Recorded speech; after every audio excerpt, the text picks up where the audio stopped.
how the conversation starts. What's next, right? You all want to know what's next after Agile because, it's always an advantage. Yo también te quiero mucho, hijo. Saying, I love you a lot. How nice is that?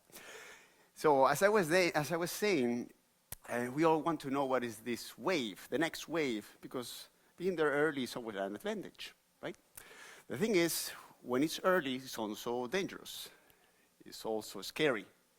It's easy to jump into the Agile wave right now, 2024, but it was not in 2004 when I started, for example. So I was thinking, what is the next wave? What is the next thing? And I think I have an idea. I have a hypothesis, and this is the one that I want to share with you, because I think the next thing in business strategy is about how ready we are to the uncertain, to the unexpected. Let me elaborate on that. And this is for a prize. Does any of you know who these gentlemen are? Any of you know? This is for a prize. Nobody? Nobody? Okay. Sorry, no prize this time. So this is Alberto Fernández and Mauricio Macri. It was in 2020 when the government changed in Argentina. In that moment, Banco Provincia de Buenos Aires, which is the National Bank of Argentina, they hired me to prepare for this situation. I was already talking about how to deal with the unexpected. So when I went to Argentina and we were exploring what are the scenarios that we might need to simulate that we're ready for, this is what came to mind, because this is actually what happened.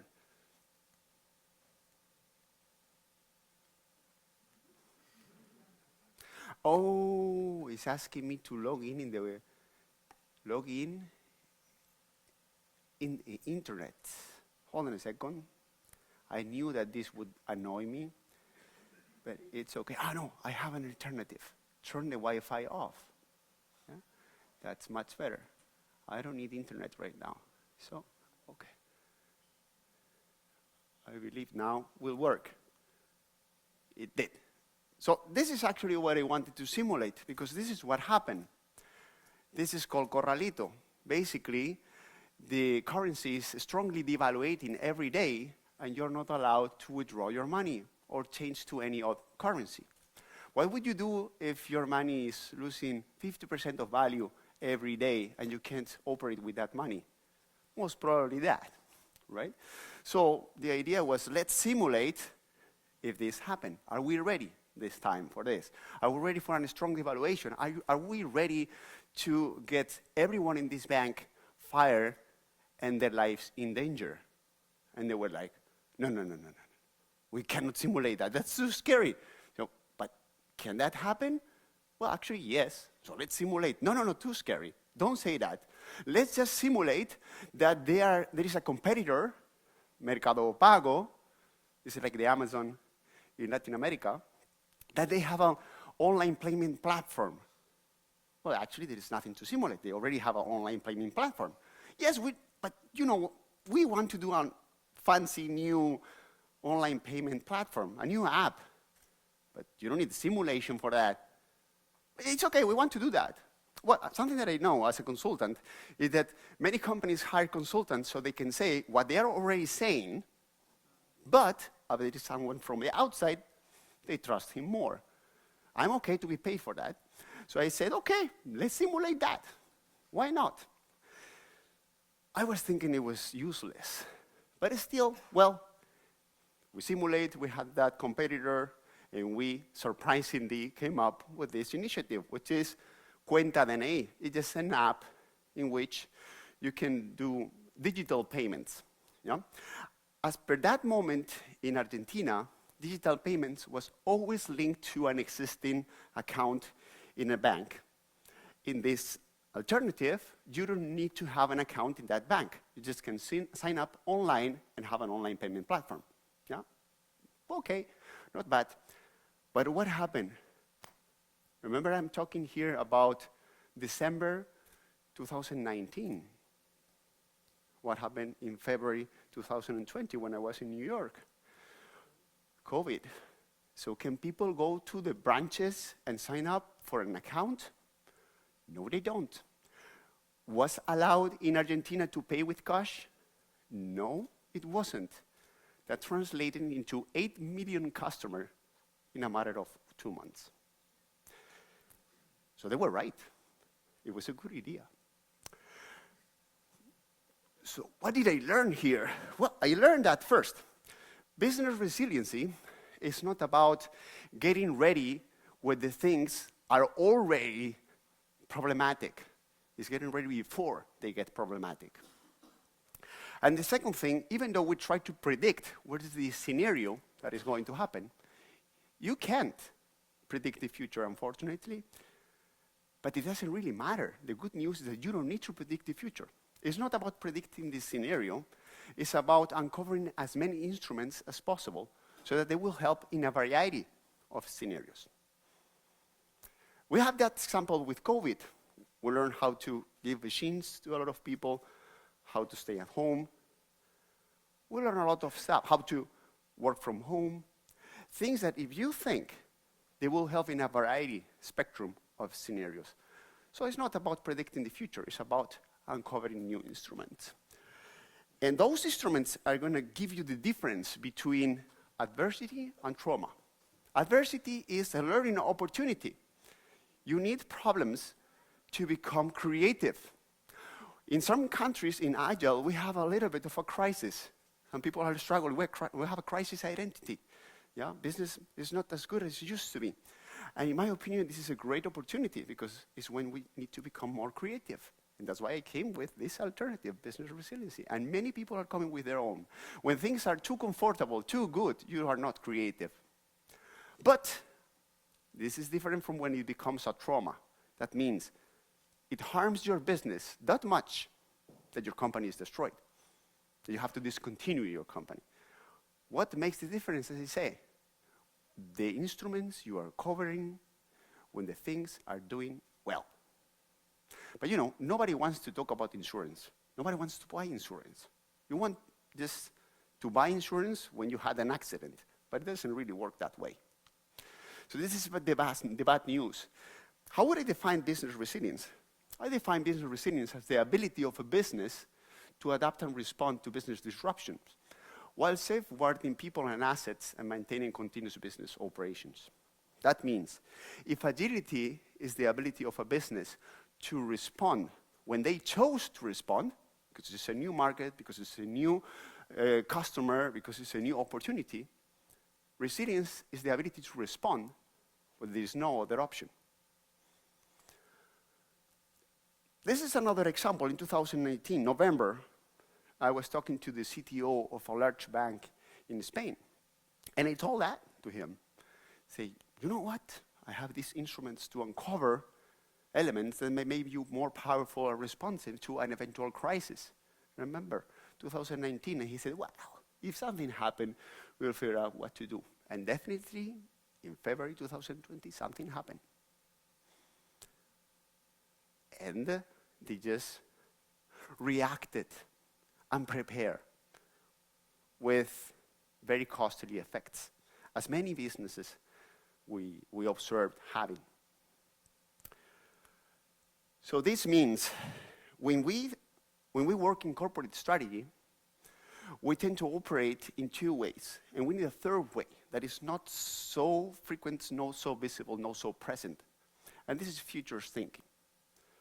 We need to understand the difference between forecasting, prediction, and foresighting. Let me elaborate on this. So what is forecasting? Forecasting is use past data to project what is going to happen in the future. We do a lot of that in corporate. If you are an investor, for example, this is basically what you do. You analyze what happened with this company, and you project how much is the intrinsic value of the business you're investing on going to grow. And if it looks plausible that it will become bigger and more valuable, you will get some money in return. So we kind of know how to operate with forecasting. In corporate environment, that also happens. Finance department, they do a lot of forecasting all the time. But in the daily basis, when we make decisions, small decisions, or we work in products or projects, we tend to base our decision more into predictions. We don't have all that data or time to collect that data and operate with that data. So providing the information we have now, we project what do we want to happen, like wishful thinking. Yeah? We have a product that we know is going to be successful. We have a project that we know is going to be a good idea.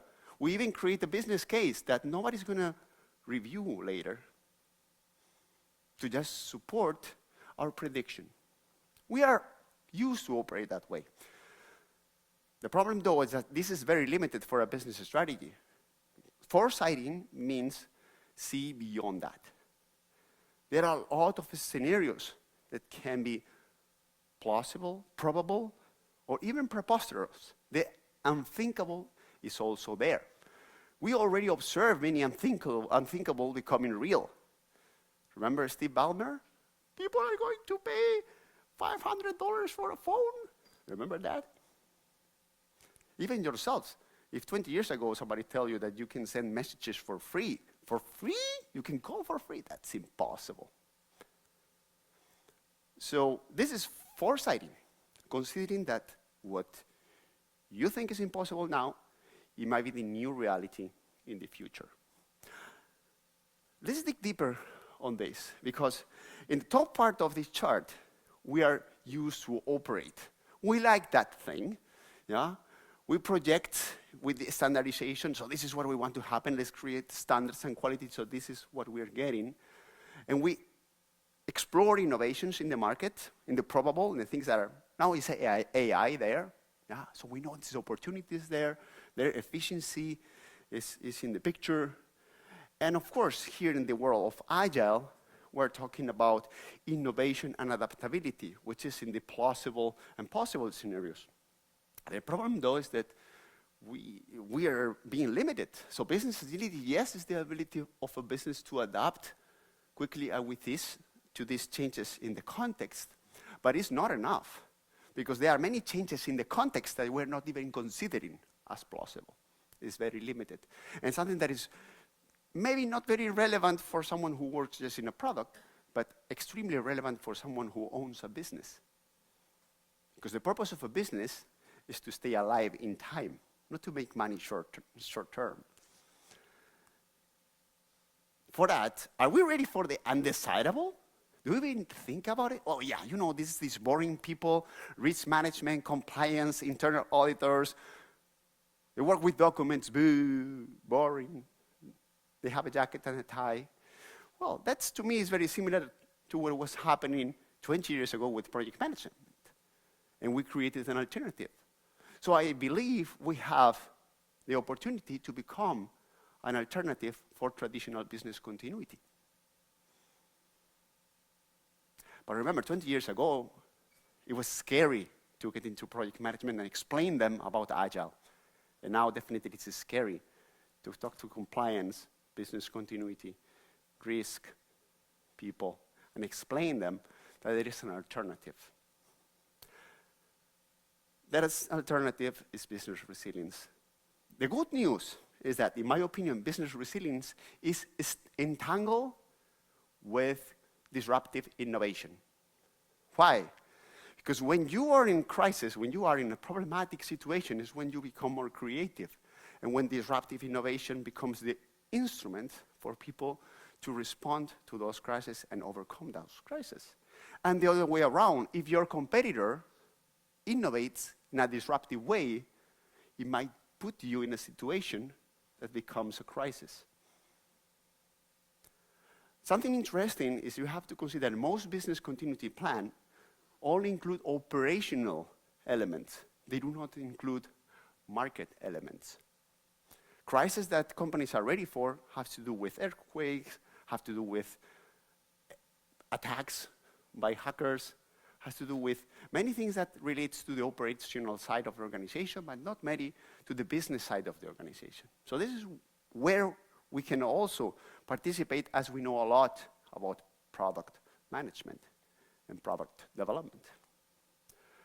So why now? Why not 20 years ago? Well, Agile became popular because it became extremely easy to create a new product, put the product in the market. It became democratized. Anyone can very easily create a product. Therefore, there were new products every week. And therefore, businesses needed to respond quickly. What happens now is that it is not only easy to create a new product, it's easy to create a new business model that endangers the continuity of many other companies. The Airbnbs, the Ubers, the Cabifys, the Bolt, all those companies that change the rules of the game are growing like mushrooms, and particularly now with AI. Every day, there are like 200,000 new AI instruments, which makes much more difficult to compete. So why now? Well, because we have new threats. Business side also. It's very easy to create a new business model that endangers the continuity of banking, the continuity of lodging, the continuity of healthcare, so on and so forth. And also those threats have now a bigger impact because it's easier to reach new markets much faster in this globalized, strongly online world. So this is why now it's important. Frequent disruptive changes are going to be the new normal. It's going to be the new way of doing businesses. That's why key strategy factor is business resiliency. So is Agile bad? Well, actually, Agile is a pre-requirement. If you're not capable to respond when you choose to respond, you won't be capable to respond when you don't have any other choice. To me, agility stands on top of efficiency, and efficiency stands on top of quality. And resilience stands on top on all of this. You can't be resilient if you're not agile first. You can't be agile if you're not efficient first. And you can't be efficient if you don't put enough attention on quality. We already know all that. The difference, the new element, is the new mindset. Sometimes I struggle to describe this new mindset, but instead it's very easy. Experimentation, adaptability, understand, learn, and respond. The new mindset for business resiliency is foresighting, as I was describing before. This is a new business agility, new business ability. Yeah? Business now being capable to respond to the unexpected. So let me now go in deep about how to do this in practice. So the framework. Okay, Angel, very good, inspirational, very nice. What should I do in practice, pragmatic? Well, I created a framework, and I wanted to have a short name, so I call it BRIEF. This is BRIEF stands for Business Resilience and Innovation Enhancement Framework. Yeah, this is the acronym. How does it work? So basically, this is the house of BRIEF. We have these 4 components, and we're going one by one through all of them. At the foundations, we have the systemic business perspective. This is actually something that for me is even helpful when I talk about business agility, which is considering that the organizations are made out of 4 elements. Operational elements, which is the way in which we deliver product and services to our customers. Finance and legal, so the way in which we get money, operate with that money, and don't go to jail in the process. The market position, so how are we relevant to our customers? How do we learn from our customers and respond to their needs? And the last but not least, how do we create, maintain, and operate with our human talent? This involves training, this involves the recruitment processes, and this involves also governance and decision making. Yeah? Management is also there. For an organization to be resilient, you need the operations to be resilient. You need to be able to continue operating and delivering services to your customers under crises. You also need to be financially resilient. That means you need a financial health so that you can pay for that crisis. That means you can invest during crisis to respond to it. That means also to have credibility to your investors or shareholders. If, when you are in crisis, your shareholders start taking their money out of your company, you certainly is going to disappear. So you need also to be financially resilient. Your market positions should be resilient. What does it mean? Your customer should be trusting you, even under difficult situations, should be choosing you over the alternatives out there. And the last but not least, you have to keep your talent. If you're in a crisis and then your people are struck, are frozen, or they leave the company, the problem is going to be much bigger and the company is going to disappear. Same happened for agility. For an organization to be agile, operationally, financially, and market position and the human capital should be also agile. But here we're focused on business resilience. So that's the first element, systemic business perspective, understanding always these 4 factors related to the business resilience. The next one is the crisis simulations. Yeah? Obviously, as we are trying to solve complex problems during a crisis, the way we know we are going to solve them is through experiments. Experiments on scenarios that doesn't exist. Yes, but Angel, how can we know what is the scenario that is going to become real? How do we know which scenario to simulate? You don't know, and it doesn't matter. Remember the story from Argentina. You don't know, and it doesn't matter. Any scenario is good enough to stimulate lateral thinking and come up with new instruments. Let me give you an example on how to run a crisis simulation. Yeah? This is the basic cycle of a crisis simulation. This is just a plan, do, check, act, definitely, because it's iterations and experimentation. So we define the scenario, and then we get the people to respond to that scenario. Then we evaluate the response and decide what to implement right now and what to put in our business continuity plan. I just renamed our business continuity plan with a new acronym that is the BRR, the Business Resilience Repository.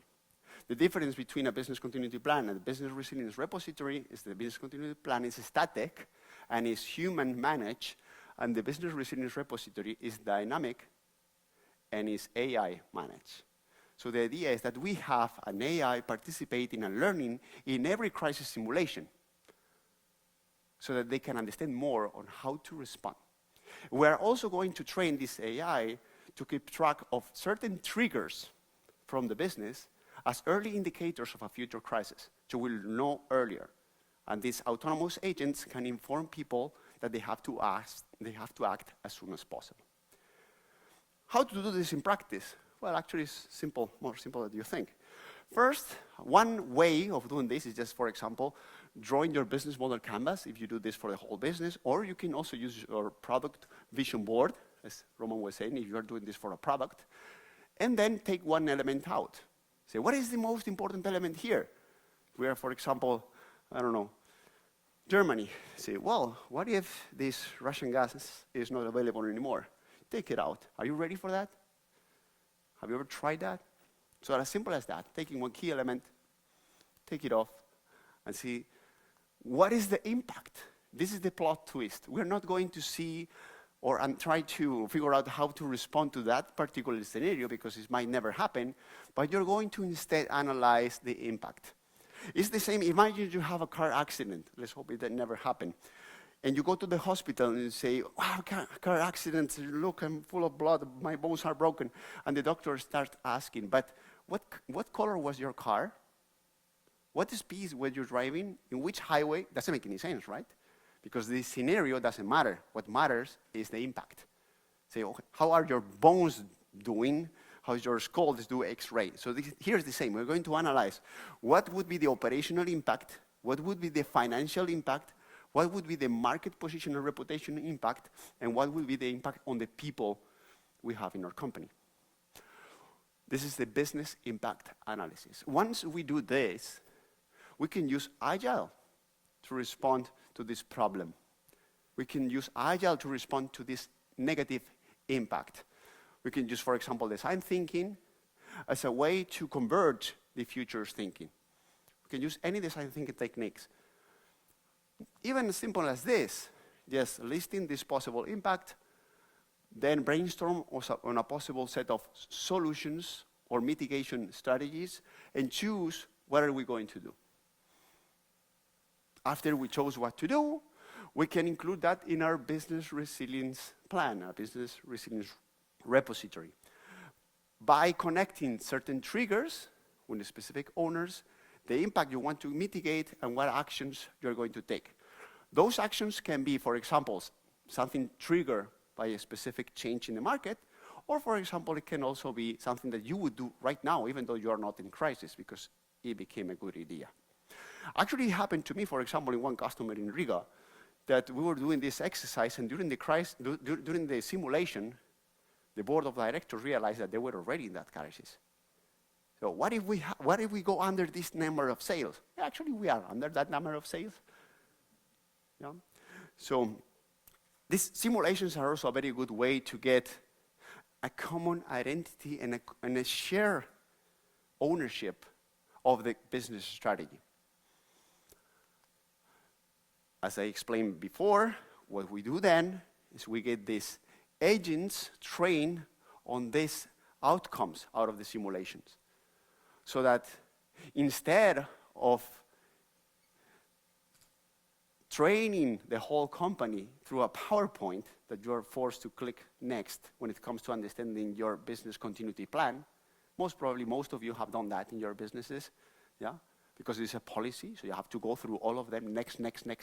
Yes, I know my business continuity plan. Instead of doing that in general is outdated and boring, we're gonna have informed AI that we can ask for answers and responses if something unexpected is happening. So this is the idea. It's not viable that we have everybody participating in all simulations, but it's viable that we have an AI participating in all simulations. What type of simulations should we consider? How often? So we have strategic simulations that has to do with something that would impact the whole business, and you can do, as I explained before, with a business model canvas. I recommend you to do this once per quarter at the executive level. Tactic crisis simulations, that is something that you would create and execute for a specific operation or product. For example, you do a merge, do an acquisition, you are firing a number of people, you are incorporating AI in your software development strategy. What can go wrong? It's a good moment to simulate what can go wrong if you're ready. As a matter of fact, we have an example of a customer that they did a simulation on an acquisition of a small company, and during simulation they realized it was a bad idea to acquire that company after the current conditions, because they didn't analyze good enough the financial health of that company. And the last, I would do that, as I said, for any critical operations or product. And the last one is an operational crisis simulation. This is a big open space that we organize once or twice per year, similar to a hackathon or exploration day, but with a specific topic on top of the table. One example I did with one customer in Lithuania, it was an insurance company, and we simulated what happened if we have a new competitor in the market that can offer car insurance for free. Right? Out of that initiative, we came up with a system that can learn how much or how low can we go in our prices for insurance policies. That was also implemented, even though, thankfully, that competitor never appeared in the market. But still, it's a way to entangle this with innovation. I recommend, as I said, to do this once or twice per year with an open space setup. The next one, which is AI-assisted collaborative response. What we want to do during crisis, as we say in Spain, the important thing is not to know, but to have the phone of the people who knows, to be well connected. We experienced that during COVID, how having connections and interconnected between different countries or different companies brings a difference to the response capabilities. In order to create this wisdom or nurture this wisdom of crowds, we need to enable not only cross-functional, but also cross-organization networks. Start to reach out to other organizations, or evolve in those open spaces also other companies. So you have more instruments to respond. Connections are critical. And enable more decision makers. For example, imagine an organization in which everything needs to be decided at the top. Everything is centralized. During a crisis, everything is going to be stuck. You need the people to be able to respond fast. If the people are not used to make decisions in a normal day, when everything is okay, it's going to be even worse during a crisis. They're not going to be ready to make decisions. And definitely leverage what we know from AI. Train those agents, ask those agents, get them to inform you early, get them to coordinate actions plans within the department. This is not only possible, but also very easy to do right now. You can even get the code for this agent generated by the new ChatGPT in a matter of minutes. And I know that because I did that yesterday. The last one, how this changes leadership, culture, and governance. Definitely, we need new governance structures that can distribute more the decision-making. So everything that we know about the pitch model and everything that we know about the exterior of the pitch, the exterior of the organization being able to make decisions and distribute control becomes even more relevant during crisis. On the other side, we need to differentiate and nurture these new types of leadership. Leadership for resilience and resilient leadership. What is the difference? Leadership for resilience is the leadership that creates abilities when the things are doing good. And the resilient leadership is the ability to be positive, the ability to be directive without creating harm during the crisis. Because it's different escaping from the fire than creating a common identity so people are not going to live when the things are going wrong. Something very interesting that I learned during COVID, I was working in the health industry, in el Instituto Catalán de Oncología. This is basically doctors that they treat cancer. Is that when it was COVID, it was no less cancer. It was less resources, but the same amount of cancer. And my question to the doctors was, what made you people to risk your life and come here every day and not just leave in and go home? And they said, sense of duty, identity. This is our identity, it's so important. So the way to nurture a resilient culture is by creating a common identity and a common sense of duty. That is leadership for resilience. And resilient leadership is not only giving meaning, as we said, but also ensuring that when things are wrong, people can operate, act, and respond, and not something like this happens. This involves a new mindset on people and a new responsibility. This new level of responsibility goes beyond what we do in Agile. In Agile, we say, look, you developer are not anymore in charge of completing a task. You are in charge of, as a team, achieving a goal, small business goal. With business resiliency, we go beyond, which is responsibility is to do whatever is in your hand to ensure the business keeps operating. The last element in the framework is connecting this with the strategy of the business, which basically is understanding that we need the business to be diversifying product, service, customers. I even envision large companies as a farm of a small startup that they can interconnect and help each other. Why this is important? Because if one of the areas, one of the products, one of the units fails, the rest still can keep operating. We are already observing many companies that act this way, like Google, Amazon, etc., or Meta. They don't invest only in one thing. They invest in several things. Yeah? And we know, for example, Amazon is sustained not due to the book selling, but instead logistics. But years ago, it was technology. They are a very resilient business because it's diversified. You have to consider this in your strategy and also in your financial strategy, I would say. So business resilience, in my opinion, is the new key factor. What to do now? Okay, Angel, very nice. I know the model. Yeah, there's 4 elements. Systemic business perspective, including this in the strategy, do the simulations, new type of leadership and governance, and creating a crowd that is able to respond with the support of AI during crisis.